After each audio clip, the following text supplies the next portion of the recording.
Palestine will be free! Palestine will be free!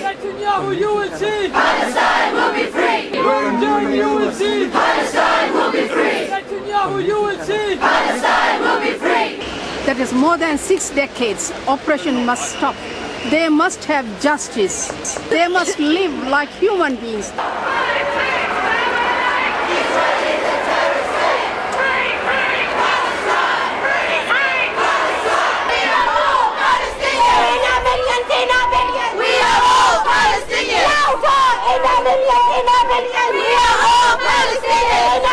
We're here to show solidarity between all the people in this country, not just Muslims, of all faiths and all cultures and all ages, especially in the capital city outside the house of the Prime Minister, to let him know that we're not happy about the situation in Gaza at the moment. Regardless of Palestine! Free Palestine!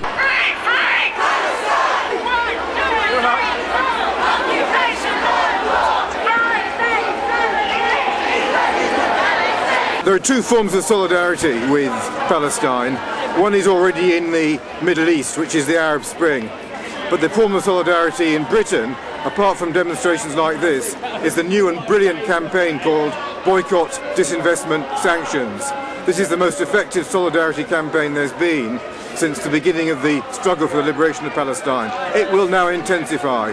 There are thousands and thousands of students either on this demonstration supporting it, who will go back to their universities renewed in their efforts to try to cut all links with Israeli universities, quite apart from boycotting Israeli goods in the supermarkets. The siege by the Israeli Zionist military must end. There was a peace process that was a sham, and the two-state solution is now dead in the water.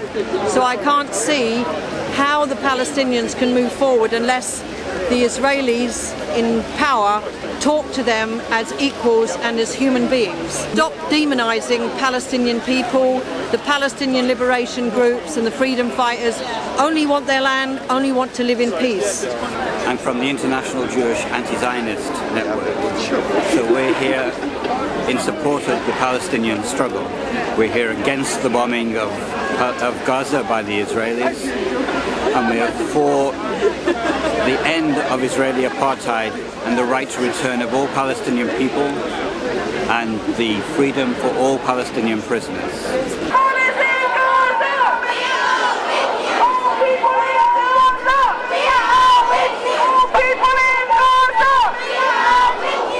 It is their land. The Zionists cannot control what goes into Gaza, what comes out of Gaza. Freedom should come to Palestine.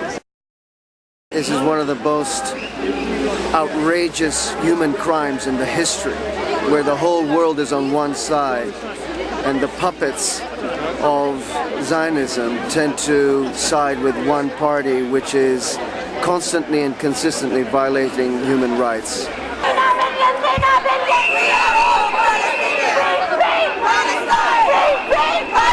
Israel kills dozens and dozens of Palestinians, including many women and children.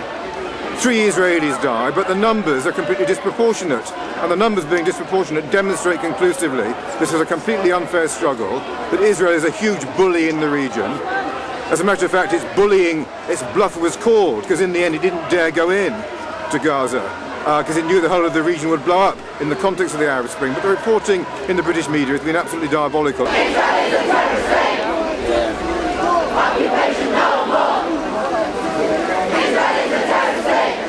Well, we're here with the Unison banner, and I think that when you look at it, the vast majority of people in workplaces and the vast majority of people in trade unionists now support the Palestinians. It is now relatively easy to get progressive resolutions through the trades unions, including the Trades Union Congress, supporting the liberation of Palestine. The problem is going beyond resolutions to action. So what we need now by the trades union leaders is not just progressive rhetorical promises about Palestine, we need some action. We need the trades unions to campaign effectively for boycott, disinvestment sanctions. We need the trades union leaders to put support behind their members, going out onto the streets, campaigning for Palestine, implementing the boycott resolutions around the supermarkets, and generally giving some sense that the weight of trades unions, which despite everything is considerable in Britain, is going to put that weight's going to be put behind the struggle for the liberation of Palestine. This is the right time to do this. The stakes are enormously high, and we need to act now. When you've got a mainstream politician, or the son of a mainstream politician, like Gilad Sharon, who calls for a Hiroshima on Gaza, then we know we're reaching a really important climax. Zionism! Zionism! Zionism! Zionism! Stand up for Gaza! Say no to Zionist genocide! Stand up to Zionist genocide! Stand up for Gaza! Stand up for Gaza! We're here as part of the protest and also protesting against pinkwashing, which is the cynical tactic that the Israelis have of representing themselves as LGBT friendly so as to distract attention from their human rights abuses. We need to have a political way forward that involves all the people of the region. Palestine will be free! Palestine! Palestine! Tell the people the truth, because for too long the media's been distorted, and it's about time that the whole world got to know the truth.